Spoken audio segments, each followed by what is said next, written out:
sa mga MacBook user, tuturo ko sa inyo kung paano function itong mouse or touchpad niya. Okay, so easy. So for example, gusto nyo i-minimize itong nakikita nyo dito sa screen. Gamitin nyo lang, ilagay ang inyong finger, itutok nyo lang sa mouse pointer dito sa taas. Ang kanyang minimize ay sa left side. So i-click nyo lang, then pindutin nyo lang ito. Itutok nyo lang dito sa kanyang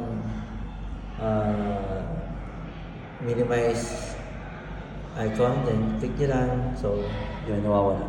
Dito, push nyo lang para mawala siya. Yan. Kung gusto nyo na ibalik, punta kayo dito sa side na to, hanapin nyo siya dito. Okay mo siya makikita.